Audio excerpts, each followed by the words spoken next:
empezando por la tomografía axial computarizada de alta resolución, o por sus siglas TACAR.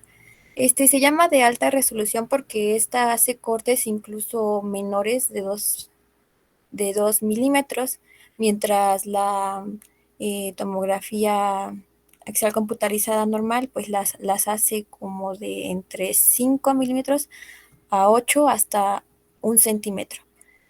Y pues bueno, este es un método sensible para detectar alteraciones en el parénquima pulmonar, incluso en pacientes asintomáticos. Y pues nos brinda una evaluación precisa del patrón, la distribución, y ya en menor grado evalúa la actividad y la posible reversibilidad de la enfermedad pulmonar difusa. El atacar tiene una sensibilidad en general del 95% y una especificidad del 100%. Y pues esta prueba no requiere de alguna preparación específica. Para hacer un diagnóstico adecuado de lesiones pulmonares eh, en esta herramienta de la atacar, pues debemos de tomar en cuenta principalmente tres aspectos. El primero es el patrón dominante, el segundo es la localización en el lóbulo pulmonar secundario y por último la distribución en el parénquima pulmonar.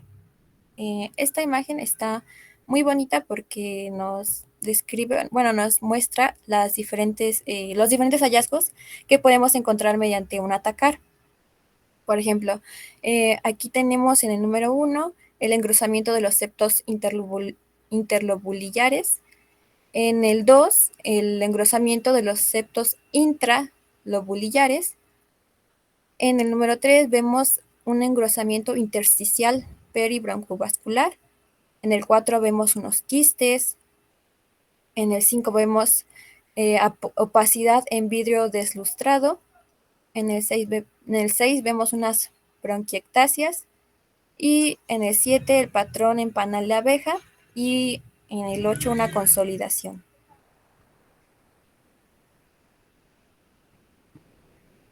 ¿Cuáles son las indicaciones para un atacar? Pues principalmente una radiografía no concluyente. También nos es de mucha utilidad para el diagnóstico de neumopatías intersticiales, tromboembolia pulmonar, estadificación del cáncer, efectividad del tratamiento o complicaciones de este. También nos sirve como guía para estudios intervencionistas. ¿Cuáles son las ventajas del atacar? Bueno, pues puede detectar enfermedad pulmonar en pacientes sintomáticos con una radiografía de tórax normal. También tiene una alta correlación entre las apariencias radiográficas y las histopatológicas. Y pues nos es de utilidad para identificar lesiones metastásicas, nódulos pulmonares solitarios, enfisema enfermedad pulmonar ampollosa, bronquiectasias y enfermedad parenquimatosa difusa. Y pues aquí tenemos que para la interpretación del atacar, pues tenemos diferentes patrones. Debemos de identificar el patrón dominante y tenemos al reticular, nodular, los de alta atenuación y los de baja atenuación. El reticular pues va a estar generado por líneas que son como el engrosamiento de los tabiques interlobulares o fibrosis. El nodular puede tener una distribución perilinfática, centrolobulillar o esta puede ser aleatoria. Los patrones de alta atenuación puede constituir el vidrio esmerilado o vidrio deslustrado y consolidaciones. Y los de baja atenuación, pues van a ser estas lesiones que van a tener en aire, por decirlo así, como algunos quistes. En cuanto al patrón reticular, pues consiste en opacidades que en conjunto adoptan una apariencia como de una red y por lo general va a representar enfermedad pulmonar intersticial. Aquí vemos un corte axial donde aparece un patrón reticular. Aquí vemos, es este. Y aquí en la imagen B es una reconstrucción coronal, donde también vemos un patrón reticular. Es todo esto. En cuanto al patrón nodular, pues ya dijimos que puede tener diferente distribución y vamos a encontrar presencia de múltiples opacidades redondeadas, como lo podemos ver aquí en este corte axial. Y aquí donde ya vemos, reconocemos múltiples opacidades nodulares distribuidas en ambos campos pulmonares. También tenemos el patrón de alta atenuación, que este va a ser principalmente vidrio esmerilado. Y pues es este, ¿no? Que vemos acá. Las dos son reconstrucciones coronales, donde se evidencian extensas áreas de atenuación en vidrio esmerilado o deslustrado. Este es un paciente cursando con neumonía por neumonía por P. Girovechi. Y tenemos los de baja atenuación, que pues ya dijimos, pueden ser por enfisema, cavidades, que aquí podemos ver en una reconstrucción coronal, donde visualizamos voluminosas cavidades y de paredes gruesas y irregulares. Y aquí de este lado vemos unas cavidades pues más pequeñas en un paciente con antecedentes de granulomatosis de Wegener. Bueno, una de las cosas que mencioné que era muy importante, pues es la distribución, ya que si la lesión se encuentra superior, vamos a sospechar más de enfermedades por inhalación, como una neumoconiosis, enfermedades relacionadas con el tabaquismo, una bronquiolitis, histocitosis de células de Langerhans, neumonitis por sarcoidiosis, y si es inferior, también podemos sospechar de aspiración o de edema pulmonar. Ahora, si está central o si está periférica. Si está central, también podemos sospechar de una sarcoidosis, una bronquitis, un edema pulmonar cardiogénico.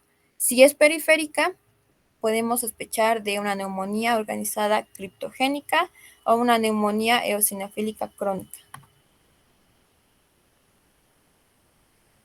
Bueno, además de que el enfoque diagnóstico del atacar se basa en el patrón dominante, en la distribución, también vamos a tener muy en cuenta los hallazgos que podamos encontrar pues en este estudio de imagen, como por ejemplo las placas pleurales, calcificaciones, engrosamientos, derrames, agrandamiento de los ganglios linfáticos.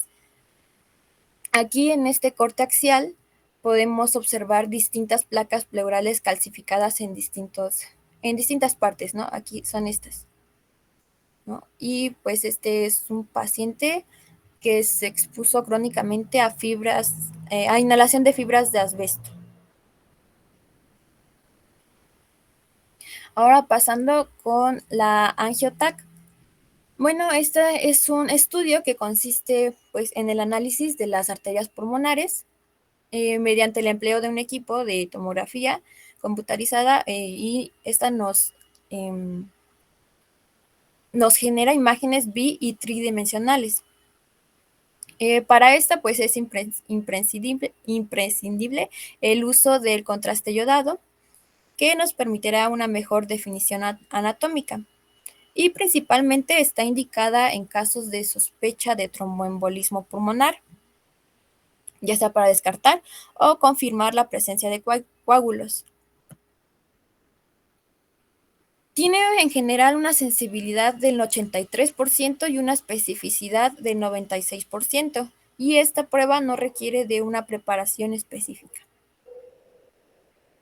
¿Cuáles son sus indicaciones? Pues aneurisma arterial y venoso, enfermedad obstructiva arterioesclerótica, alguna vasculopatía, lesión traumática de arterias y venas, disección arterial y hematoma intramural, tromboembolismo arterial y venoso, alguna anomalía vascular congénita, vasculitis o alguna infección vascular. Y pues aquí hay que tener en cuenta que en pacientes con una función renal disminuida o que hayan tenido previamente una reacción alérgica, pues no lo podemos usar como de primera elección. Hay que tener cuidado. Esto debido al contraste a base de yodo. ¿Cuáles son sus ventajas? Pues es rápida, no es invasiva, puede presentar menos complicaciones que una angiografía convencional. También nos brinda más detalles más precisos y pues luego del examen no quedan restos de radiación en el cuerpo. Y pues la mayoría de pacientes después del examen no tienen ningún efecto adverso. Aquí vemos una obstrucción por un trombo en la arteria pulmonar principal derecha. Es esta. Aquí también tenemos el signo de cono o cucurucho, que es lo mismo que cono, en un corte perpendicular del vaso. Es este. Sugestivo de tromboembolismo pulmonar agudo. Y aquí tenemos un defecto de represión parcial periférico con rectificación, pues si se dan cuenta, está como muy lineal acá, ¿no? De la pared de la arteria pulmonar derecha, sugestivo de estigmas nuevamente de tromboembolismo pulmonar, pero aquí es crónico. Aquí tenemos otro ejemplo. Esta es una angioTAC preoperatorio de un paciente. Aquí vemos una dilatación importante del tronco de la arteria pulmonar y presencia de trombos. Y aquí esta es la angioTAC después de la operación del paciente, donde pues aún persiste la dilatación de la arteria pulmonar, pero pues aquí ya le quitaron el trombo y pues ya está libre, por decirlo así. Ahora pasando con la PET-TC o tomografía por emisión de positrones. Esta pues es una técnica híbrida.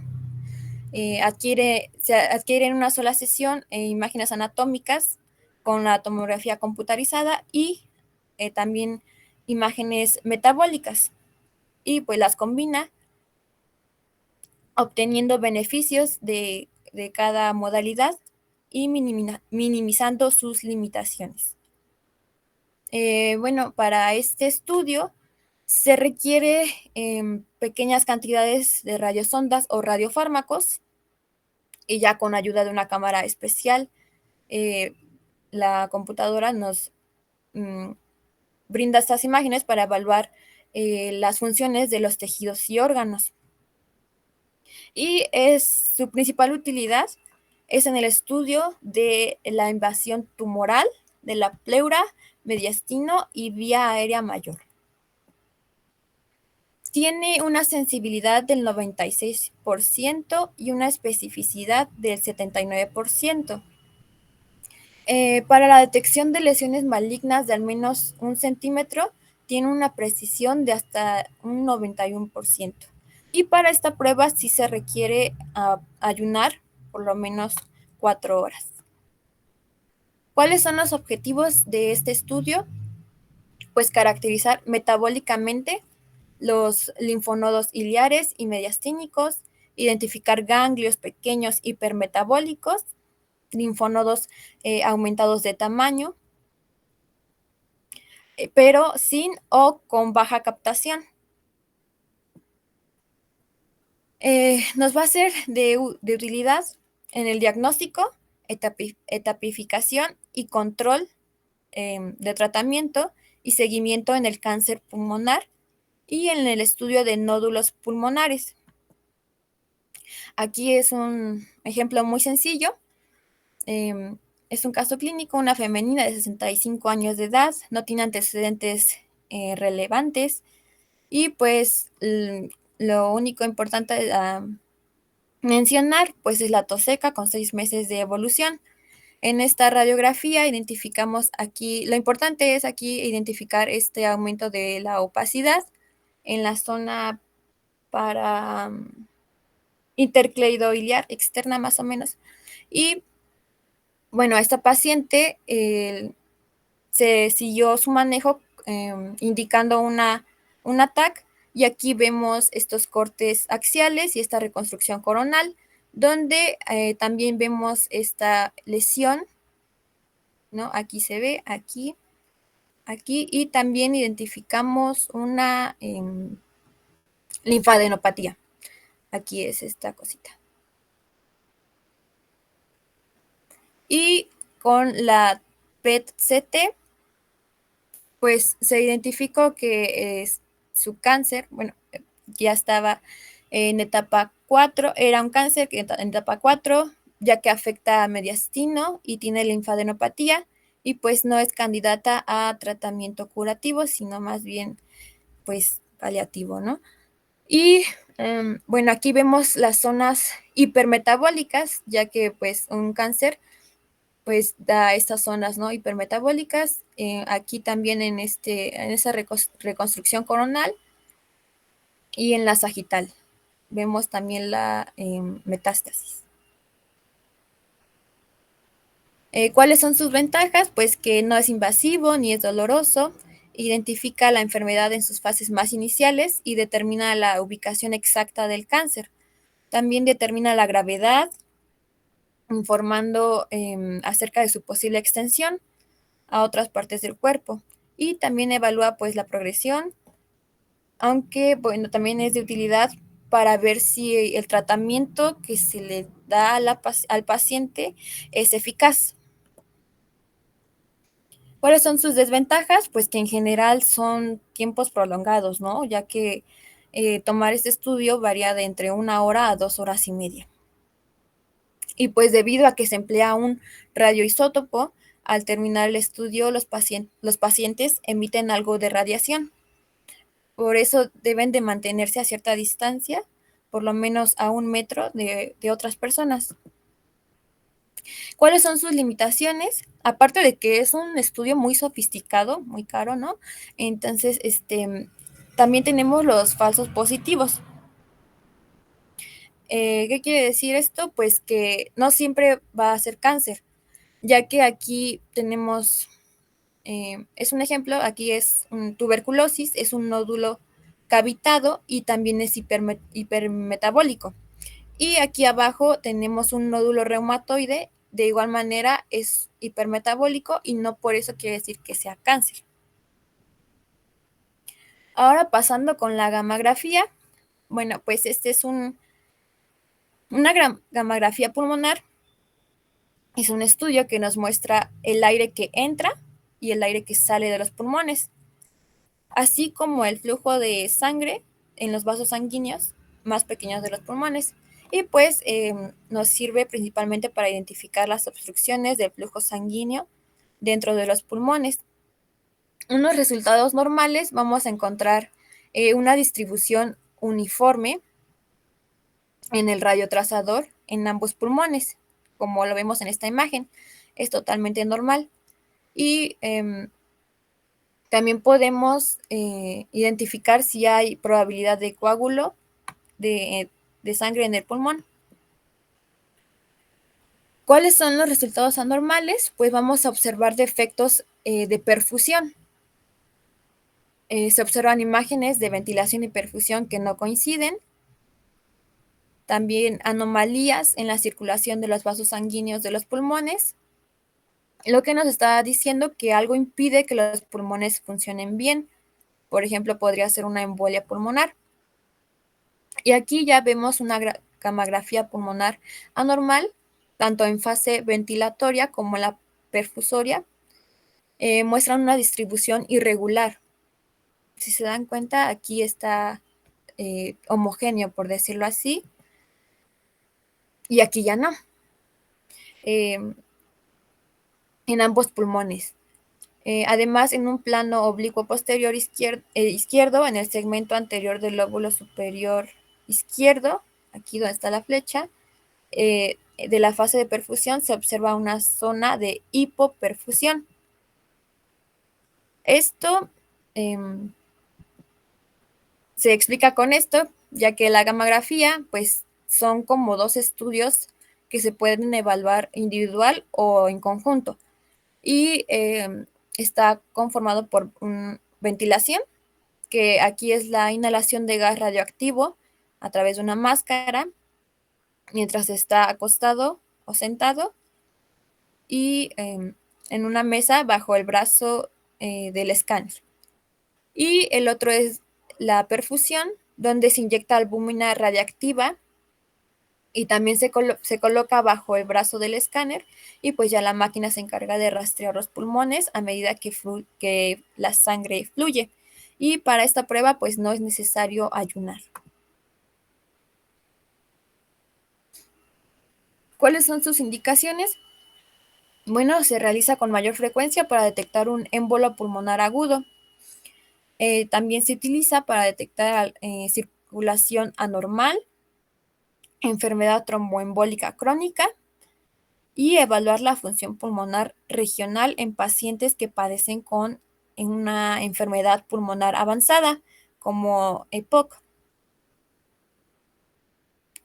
Y bueno, aquí puse esta imagen principalmente para destacar en una fase ventilatoria vamos a evaluar la morfología y el tamaño pulmonar, la simetría y uniformidad en la distribución del aerosol, la relación de ventilación normal y en caso de irregularidades, evaluar si son generalizadas, difusas o si son focales, segmentarias o no segmentarias, si también tienen una distribución central o periférica. En cuanto a la perfusoria, pues vamos a evaluar aquí la distribución del flujo sanguíneo pulmonar. Si esta es anormal, se debe describir las alteraciones si son difusas o focalizadas, segmentarias o no segmentarias.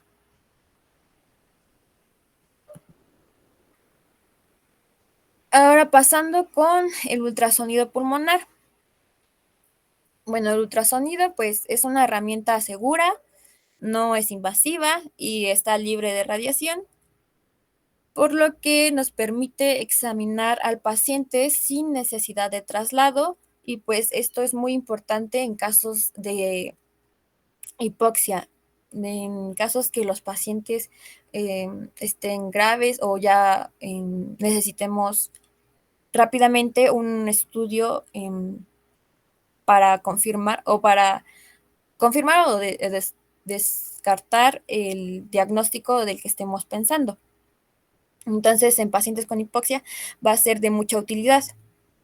Aquí tenemos, bueno, la segmentación del tórax para este estudio.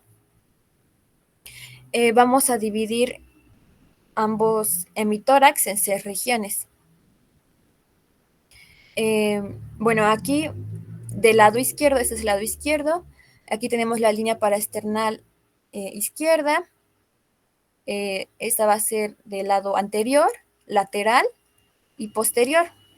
Entonces aquí están las 6 regiones, superior, inferior, del lado anterior, superior e inferior en los laterales y lo mismo en posterior. Los mismos cuadrantes van a ser utilizados para del hemitórax derecho. De igual manera aquí tenemos la línea paraesternal externa y sus 6 cuadrantes. Bueno, para ver, bueno, como tal el pulmón, no vemos el pulmón, lo que vemos son los artefactos. Entonces es de utilidad saber qué artefactos vamos a encontrar en un ultrasonido pulmonar normal. Entonces aquí tenemos 2 líneas hiperecoicas, son estas, ¿no? Estas y estas que corresponden a la costilla superior y a la costilla inferior. Y pues aquí vemos que tiene esta sombra acústica, ya que pues es hueso, ¿no? Entonces, tiene costilla superior, su sombra acústica, costilla inferior, sombra acústica. Y aquí tenemos a la línea pleural. Entonces, esta estructura, por decirlo así, nos va a dar un signo característico de un ultrasonido pulmonar normal que se conoce como el signo del murciélago, porque pues haciendo pues la analogía, estas serían sus alas y su cuerpecito, ¿no? Esto pues es indicativo de un ultrasonido normal. También tenemos otro signo. Aquí tenemos la pared torácica, por decirlo, la piel, tejido subcutáneo, y aquí tenemos la línea pleural. Y pues esto constituye otro signo que se llama signo de la playa, que igual es pues es parte de un ultrasonido normal. Entonces, por decirlo así, la pared torácica sería como el mar, la línea pleural pues sería como la espumita y pues lo demás sería como la arena. También tenemos las líneas A y a las líneas B.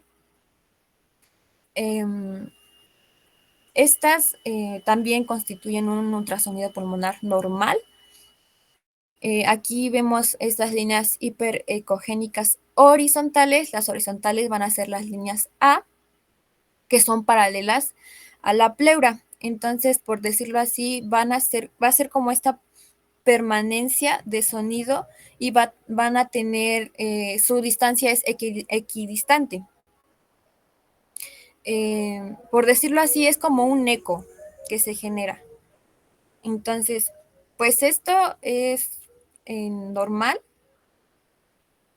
Y en cuanto a las líneas eh, verticales, de igual manera es la permanencia de estas sondas, pero aquí, bueno, estas líneas se dan por la pérdida de aireación y van a ser patológicas cuando encontremos tres o más líneas B.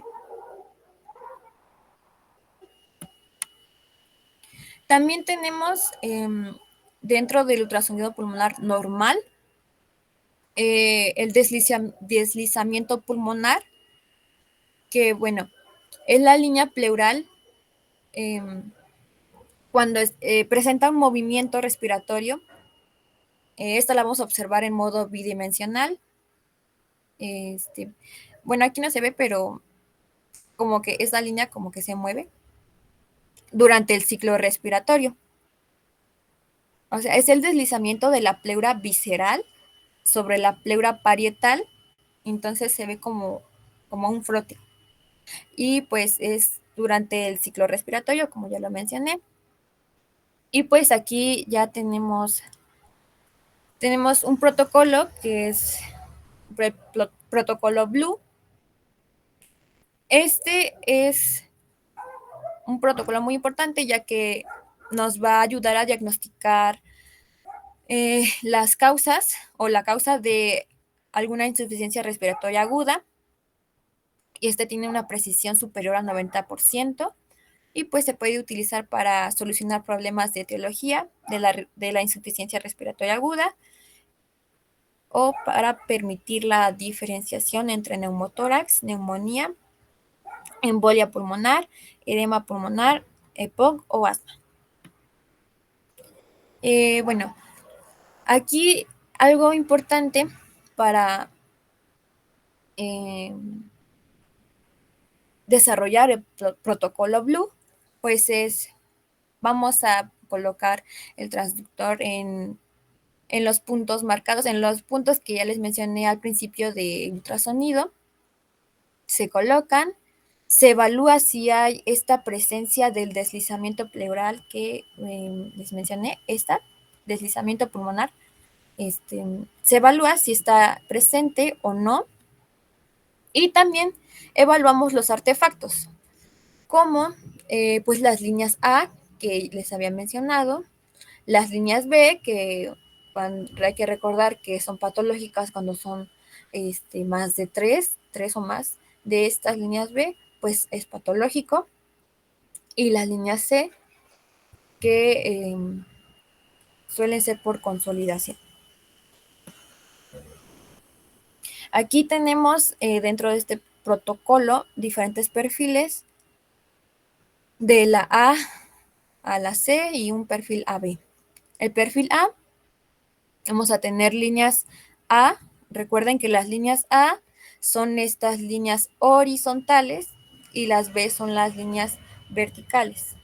Entonces, en un perfil A tenemos líneas A en los 4 puntos azules, tanto en el hemitórax derecho como izquierdo. En un perfil B tenemos 3 o más líneas B en los 4 puntos azules. En un perfil C, una consolidación es la línea C, presente en uno de los puntos azules. Y un perfil AB, que son varios hallazgos de líneas A y 3 o más de líneas B en los 4 puntos azules, que pues aquí están, son estos.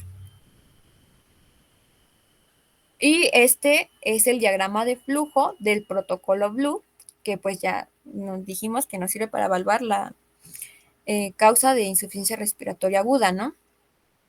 Entonces, pues aquí dijimos que vamos a evaluar el deslizamiento pleural, si está presente, si está ausente.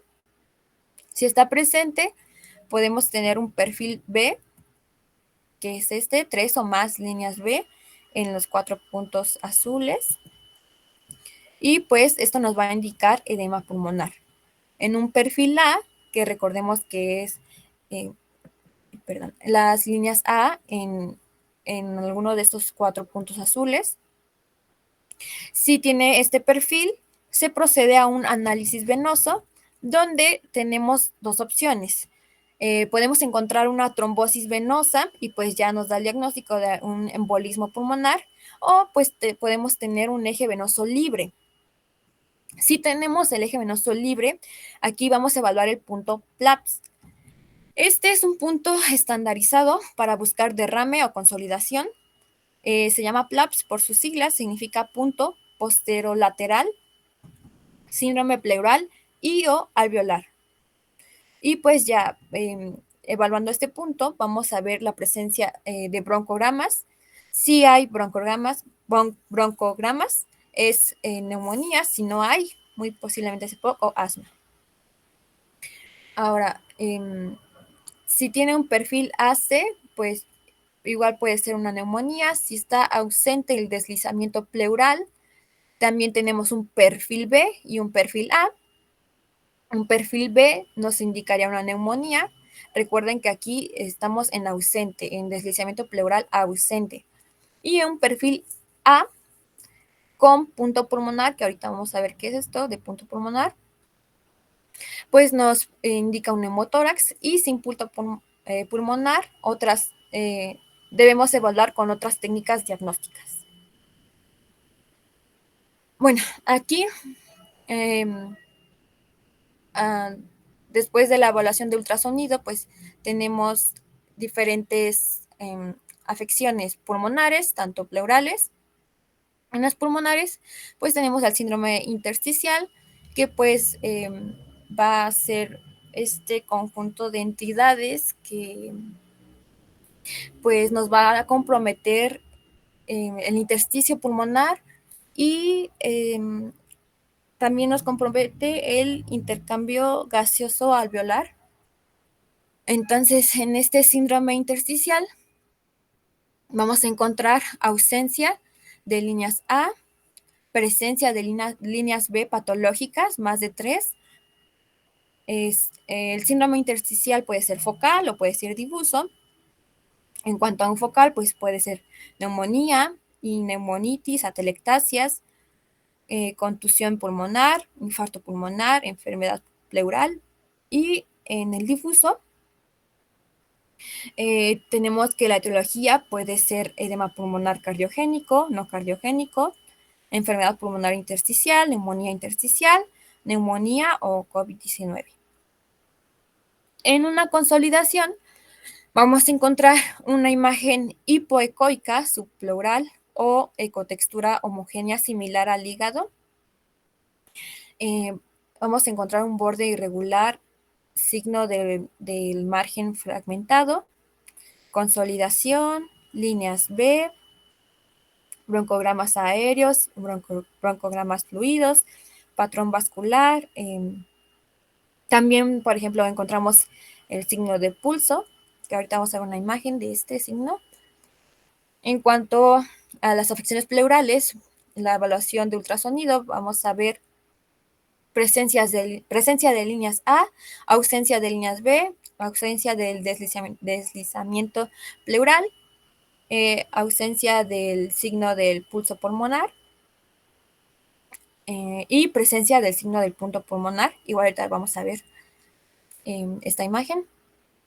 En cuanto a un derrame pleural, vamos a encontrar pues la presencia de líquido anecoico entre pleura parietal y visceral, signo de sinusoide. Aquí hay varios signos, no vamos a ver todos porque pues son varios. También tenemos que si es trasudado, vamos a encontrar el líquido anecoico. Si es exudado, de igual manera puede ser anecoico o hipocoico, con presencia de ecos internos. Aquí tenemos el síndrome intersticial con estas líneas B, que vemos que son más de 3. Aquí tenemos la consolidación, las líneas C. Y aquí tenemos una imagen muy característica del neumotórax. Este es el punto pulmonar, es la separación del signo de la playa que vimos anteriormente.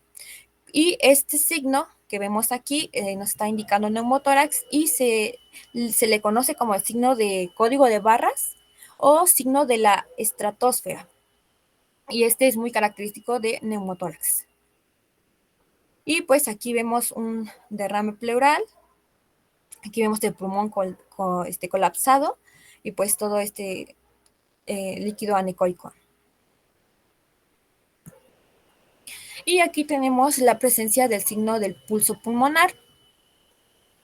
Esta aquí pues es para descartar neumotórax y pues esta se caracteriza por ausencia del deslizamiento pleural y presencia de un movimiento de la línea pleural sincrónico con la frecuencia cardíaca del paciente. Aquí lo vemos. Constituye el signo de atelectasia completa, donde el pulmón atelectasiado transmite los latidos del corazón. Entonces vamos a ver pues este movimiento de la línea pleural va a coincidir con los latidos del corazón. ¿Cuáles son sus aplicaciones? Pues tenemos diferentes, entre ellas está un control de la correcta colocación del tubo endotraqueal, diagnóstico y seguimiento de neumotórax, de derrame pleural, de edema agudo de pulmón, diagnóstico y seguimiento de neumonías, bronconeumonías, atelectasias, contusión pulmonar, diagnóstico y seguimiento de enfermedades intersticiales, fibrosis pulmonar, diagnóstico y seguimiento de distrés respiratorio, tromboembolismo pulmonar, control de reposición de fluidos. También nos ayuda a identificar patrón pulmonar tolerante a fluidos, evaluación de la función diafragmática, guiar procedimientos, guía de procedimientos invasivos como toracosintesis, biopsia de lesiones pleuropulmonares y para el diagnóstico y monitorización de neumonía por enfermedad por coronavirus. Y pues aquí tenemos como una comparación de todas esas pruebas diagnósticas que acabamos de ver. La mayoría usa radiación, a excepción del ultrasonido. Aquí tenemos un mecanismo de acción y pues los costos-beneficios, ¿no? Pues la mayoría son estudios sofisticados, estudios caros y el que está más a nuestro alcance es el ultrasonido. Y pues ya, eso sería todo. Gracias. Bien, Saray. Bueno, entonces ya vimos como varios estudios muy importantes. Empezábamos hablando de TACAR. Decíamos que TACAR, la importancia es principalmente los cortes, ¿no? El tamaño de los cortes. ¿Por qué? Porque vamos a ver lesiones que en la tomografía simple o la tomografía de baja radiación o baja dosis no podríamos visualizar, y muchísimo menos pues en una radiografía, ¿no? Es importante saber a partir de cuánto, ¿no? Porque para algunas patologías sí, no solamente intersticiales, pero bueno, al menos para intersticiales sí lo usamos todo el tiempo, es siempre tomografía de alta resolución, sino como para algunas patologías como es tuberculosis, donde vemos lesiones nodulares, por ejemplo, ¿no? Que son las más importantes, porque los nódulos o micronódulos, como su nombre lo dice, van a ser menores al tamaño o a que de los cortes de una tomografía simple, ¿no? Que tiene cortes más arriba de los 5 milímetros o incluso casi 1 centímetro, exacto, ¿no? 8 milímetros, incluso hasta 1 centímetro, ¿no? Entonces, esa es la importancia, que cuando me queda la duda y quiero caracterizar alguna lesión, pues bueno, tengo a la mano ese tipo de estudios. Ahora, puedes regresarle ahí a tus primeras imágenes de TACAR. ¿Por qué? Porque es bien importante que la tomografía de alta resolución tenga esta característica que nos permite ver primero esos cortes, y tiene fases como cuáles. Las fases son normalmente inspiratorias y expiratorias. Si quieres, tenías otra un poquito adelante, donde viene como el vidrio esmerilado. La siguiente, ahí. Tiene dos fases, ¿no? Se caracteriza, de hecho, al técnico radiólogo cuando las haces. Si no las sabes hacer, tú le tienes que indicar que tiene que ser con cortes en inspiración y expiración. ¿Por qué? Porque también nos va a permitir medir atrapamiento aéreo. Eso es muy importante, ¿no? Pacientes con enfermedades que producen atrapamiento aéreo, principalmente las obstructivas, van a tener atrapamiento aéreo en la fase expiratoria. ¿De qué consiste el atrapamiento aéreo? Lo he mencionado anteriormente, pues es aire que entra pero que no sale, ¿no? Entonces, cuando al paciente le estén haciendo la tomografía en la fase expiratoria, o sea, cuando supuestamente se haya vaciado, van a quedar áreas con principalmente esa característica, ¿no? Zonas de alta atenuación, no de manera pues difusa, como esta más o menos, que serían como concordantes con atrapamiento aéreo. Claro, esa tomografía no nos habla de atrapamiento aéreo, pero para poner el ejemplo, ¿no?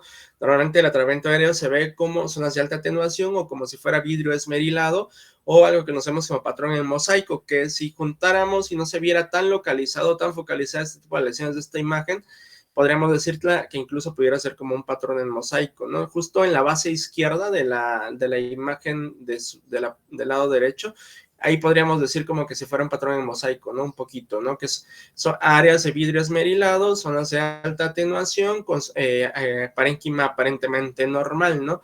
Que eso es lo que nos determinaría, y para eso es la tomografía de alta resolución, ¿no? Principalmente para hacer esta diferenciación. Ahora, la sensibilidad, como lo dijiste, es bastante alta, ¿no? Más del 90% la sensibilidad de especificidad de estos. Entonces es muy importante. Pase a la primera imagen que pusiste de TACAR. Exacto, está muy bonita la imagen, porque es generalmente es como se interpretan todas las tomografías, ¿no? Todas las tomografías, pero estrictamente, bueno, principalmente la tomografía de alta resolución, ¿no? Para quienes trabajamos con tomografía de alta resolución. Yo les decía y les he venido hablando como de cuando hablamos de enfisema, de nódulos o cualquier lesión que vayamos a describir, el nodulillo o nódulo pulmonar secundario va a ser el que nos va a marcar la localización, incluso la clasificación de los nódulos, ¿no? Si se dan cuenta, allí en la imagen, la primera imagen, la inicial, nos pone un lóbulo pulmonar secundario normal, que es como lo hemos visto, ¿no? Una imagen poliédrica, habitualmente caracterizada por paredes o septos, y en su interior va a contener normalmente el paquete vascular, ¿no? Ganglio o vaso linfático, arteria y vena, ¿no? Que van a confluir. Habitualmente la arteria es la que llega al centro, y la vena y la linfa son las que van a estar sobre los septos, ¿no? Entonces es como si en esa localización están, desde ahí yo me puedo ir imaginando la patología que mi paciente tiene, ¿no? Y es así como hacemos el diagnóstico imagenológico de manera pues habitual. Exactamente, en la imagen 1 que tú pones es como nosotros describimos engrosamiento septal o interseptal o interlobulillar, ¿no? O sea, los septos que separan a lobulillos, o interlobulillar, su nombre lo dice, cuando se ven más demarcados, más denotados o más gruesos, eso es lo que damos engrosamiento a ese tipo de paredes. Del intersticio, claro, lo que está normalmente o ya parte de adentro, o porque hay varios tipos de intersticio, pero hablando de esta imagen que tenemos ahí, pues bueno, es la forma en la que la caracterizaríamos. En la imagen 3, normalmente que vemos dice ahí, ¿no? Engrosamiento peribroncovascular. ¿Por qué? Porque el bronquio y la arteria, que siempre van a ir juntos, tiene lógica, siempre van juntos porque el intercambio gaseoso tiene que ser contiguo, por eso la arteria va pegada al bronquio y termina en el centro, ¿no? Y por eso que hay engrosamiento del bronquio y del vaso, ¿no? Broncovascular, ¿no? Peribroncovascular, aumento de sus características, ¿no? Las imágenes normalmente en vidrio deslustrado habitualmente nos habla de ocupación, si se dan cuenta está dentro del lobulillo, o sea, dentro de esa imagen poliédrica y nos habla de ocupación normalmente del lobulillo, ¿no? Y del lobulillo pues ¿de qué está conformado? Pues bueno, ya lo habíamos mencionado y habitualmente va a estar conformado por ocupación, llámese líquido, ¿sale? Edema, trasudado o inflamación, ¿no? Todo lo que me traduzca habitualmente inflamación es lo que vamos a ver en el patrón en vidrio esmerilado, ¿no? Que les digo, es como esa imagen pues borrosa, como la imagen que veíamos hace un momento, ¿no? Las bronquiectasias, cuando su compañero en la clase pasada nos hablaba un poquito de las bronquiectasias y la clasificación, de hecho sí las mencionó, que van a haber quísticas, seculares, varicosas, ¿no? Que son como las tres principales tipos de bronquiectasias. Y cómo identificarlas, si se dan cuenta, el bronquio, que va a terminar justo en el centro del lobulillo, está aumentada su relación mayor a 1 con relación al vaso, ¿no? Que eso es lo que la caracteriza, el bronquio más grande que el vaso es una bronquiectasia, ¿no? O sea, ectasia, su nombre lo dice, es una dilatación del bronquio, eso es como la forma en la que veríamos, y ya después lo traduciremos a una imagen como tal, una tomografía para que interpretemos todo este esquemita, pero ahí si lo pueden tener pues a la mano, se me hace pues didáctico para que lo puedan pues entender. El patrón en panal de abeja es muy sencillo de identificar, la realidad solamente hay que ver, o lo que decía la literatura hace como unos 5 años, decía que deberíamos tener al menos 3 filas de quistes para que pudiéramos llamarle patrón en panal de abeja, no 3 filitas, para que se llamara panal de abeja, ¿no? Y literal son quistes uniformes, como formaditos, así juntitos, como se ve más o menos ahí, es el patrón en panal de abeja, ¿no? Y la consolidación es habitualmente, un vidrio esmerilado puede evolucionar a consolidación porque sigue siendo, si se dan cuenta, ocupación del alvéolo, ocupación del lobulillo pulmonar secundario en este caso, ¿no? Y por tanto la consolidación se ve como una opacidad habitualmente como muy homogénea, ¿no? Que es una consolidación. Su nombre lo dice consolidado, está sólido. ¿Sí? Pásale a la siguiente imagen. Entonces, esa es la importancia de este tipo de este estudio. Hablabas también de angiotomografía, bueno, los patrones igual ya los mencionamos, no voy a tener ahorita. Hablabas de angiotomografía, importante la sensibilidad, especificidad, muy específica y bastante sensible para principalmente, ¿cómo lo resumiría de manera muy general? Evaluación de los vasos, tanto pulmonares como de cualquier otro órgano, ¿no? Porque hay angiotomografías cardíacas, pulmonares, renales, abdominales, etcétera, de todos los órganos prácticamente hay angiotomografías. Y estrictamente para la parte vascular pulmonar, ¿qué es lo que queremos ver o qué es lo que vemos habitualmente? Normalmente los grandes vasos, ¿no? La arteria pulmonar y sus ramas principales. Su uso principal, como bien lo dijiste, pues bueno, va a ser en tromboembolismo pulmonar con una sensibilidad de hasta el 96%, incluso hay bibliografías que dicen hasta el 99%, ¿no? Que es como lo vamos a estar utilizando. Existen muchos datos angiotomográficos de tromboembolismo pulmonar, sí, ese del conito que mencionabas, o la visualización directa del trombo, o como le decimos, defectos de llenado, o sea que el contraste no está pasando, ¿no? Se ve no pasa el contraste, a veces cuando la evaluamos, la vemos de forma dinámica, o sea, le vamos como bajando ahí a la imagen, como en el video, y vemos que nomás el contraste no pasa, y normalmente vemos defectos de llenado, que es como habitualmente incluso se describe, ¿no?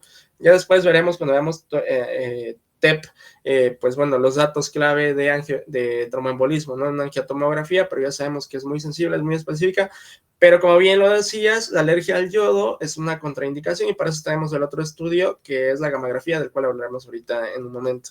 Si quieres, pásate a PET, al PET-CT.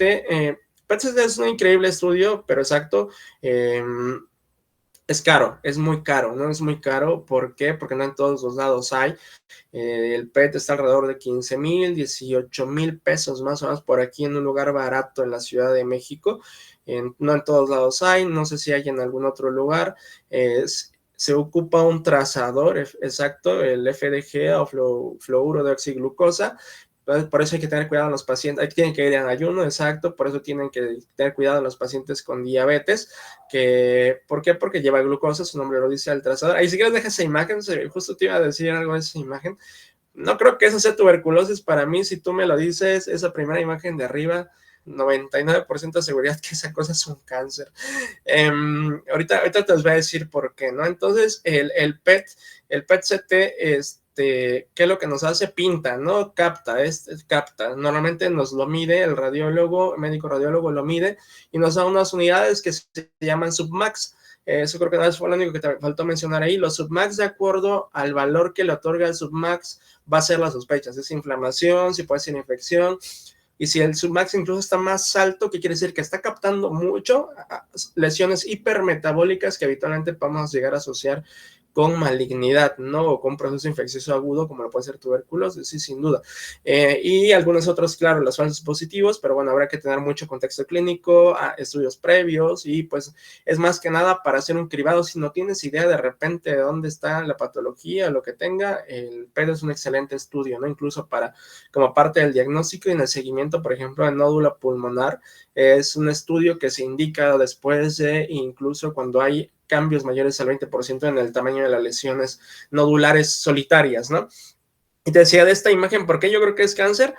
Ya que vemos cáncer de pulmón, pues vamos a ver que los nódulos habitualmente son solitarios, las características de malignidad casi siempre localizados en lóbulos superiores, espiculados, o sea, parecen estrellita, ¿sale? Y si se dan cuenta, ese paciente tiene enfisema alrededor. ¿Qué quiere decir? Que fumó hasta un buen, ¿no? Entonces, paciente muy probablemente adulto, por las características óseas que tiene alrededor, tiene un buen de enfisema, un nódulo muy grande, apical, espiculado. El único detalle, dijeras, la cavitación, pero también el cáncer se cavita.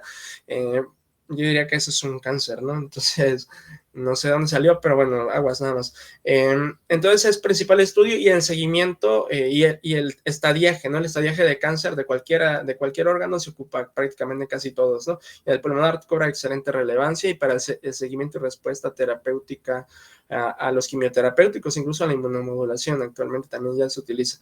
La gammagrafía, si quieres, pásate en la gammagrafía, pues bueno, tiene indicaciones exactas ventilatoria y perfusoria. La perfusoria es la que más utilizamos, no siempre utilizamos la ventilatoria, utilizamos más la perfusora cuando, por ejemplo, mi paciente es alérgico al contraste, tengo a la mano y puedo pagarlo, tengo disponible en mi hospital una gammagrafía, se la pido, ¿no? Porque la gammagrafía, como ya lo dijiste, no utiliza contraste, se utiliza un trazador, pero en este caso, pues bueno, no es compatible con las personas que son alérgicas al medio de contraste, entonces se lo puedo yo realizar y me habla principalmente, me identifica exactamente el segmento en el que hay el defecto de perfusión, ¿no? Para hablar del tipo perfusorio. Y para el tipo ventilatorio pasa lo mismo, ¿no? Pero la utilidad es bastante amplia. Sí, exacto, se utiliza en tromboembolismo pulmonar y principalmente en el seguimiento de tromboembolismo pulmonar y tromboembolismo pulmonar crónico e hipertensión pulmonar del grupo 3 y del grupo 4, que es donde lo vamos a utilizar principalmente, ¿no? Y nada más, si quieres, pásate del ultrasonido pulmonar, pues bueno, dijiste varias cosas importantes. Como varios, hay muchos protocolos. Si quieres ver donde pusiste ahí el protocolo Blue, que ya pones así como las imágenes. ¿Por qué se los pongo? Porque es uno de los más accesibles, de los más rápidos, de los más fáciles de realizar. Ya nosotros hacemos como uno más completo, pero al menos para un servicio de urgencias, así como han de haber escuchado en sus clases de cirugía, el protocolo del FAST, el famoso FAST que le hacen al abdomen y la patada, pues bueno, en el pulmón también hay este estudio. ¿Y por qué se hicieron? Si se dan cuenta, son 2 puntos precordiales, 2 puntos posteriores, ¿no? Los puntos anteriores habitualmente, como siempre como su nombre lo dice, que es al pie de cama, al pie de la cama del paciente, pues bueno, ¿qué es lo que va a evaluar? Los puntos precordiales normalmente van a buscar siempre neumotórax, ¿no? Habitualmente. ¿Por qué? Porque el aire se va a ir hacia la parte anterior del tórax, entonces si mi paciente está acostado, desde ahí voy a ir buscando que no haya presencia del sliding, que no haya presencia del punto pulmonar y habitualmente el código de barras, ¿no? Que son los 3 signos principales para el diagnóstico de neumotórax, y esos habitualmente los voy a encontrar en los puntos anteriores porque el aire se va a ir pues hacia arriba, y en los puntos PLAPS, como lo dijiste, pues bueno, que son zonas posterolaterales, voy a evaluar principalmente hemotórax habitualmente y derrame o contusiones, ¿no?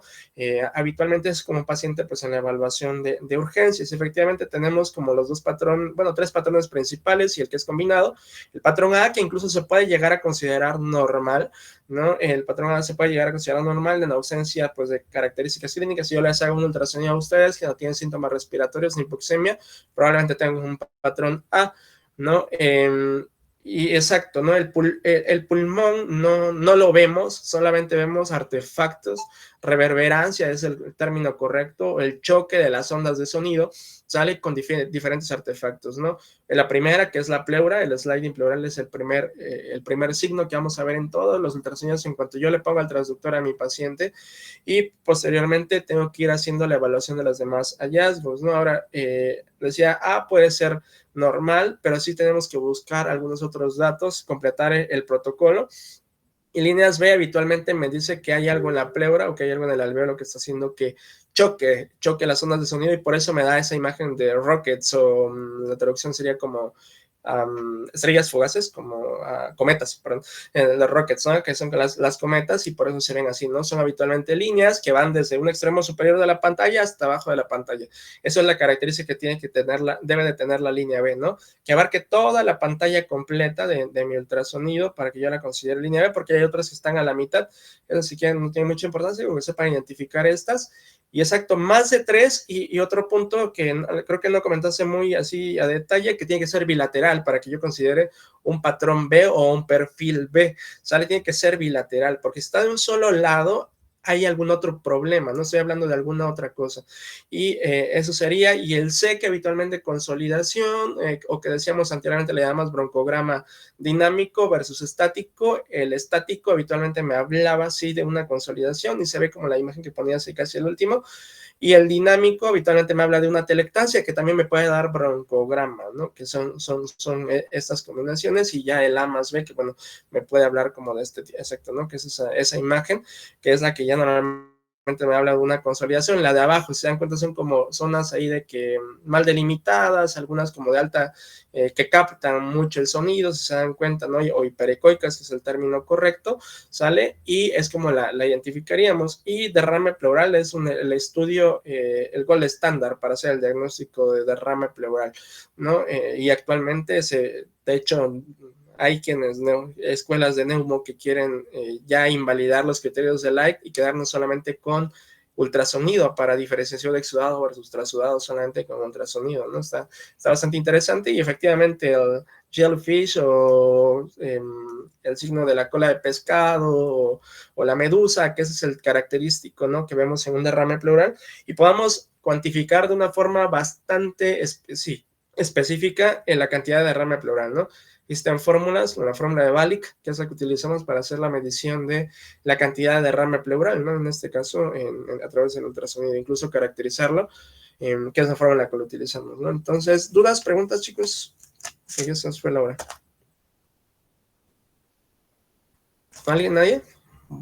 Bueno, conste. Listo. Bien, Saray. Entonces, nos vemos. Oigan, tienen congreso, ¿verdad? Algo así me contaron los compañeros. No sé si ustedes también, si se van a ir al congreso, yo no tengo problema. Órale, pues. Entonces nos vemos el otro lunes. Gracias, doctor. Gracias, doctor. Vale. Bye, bye.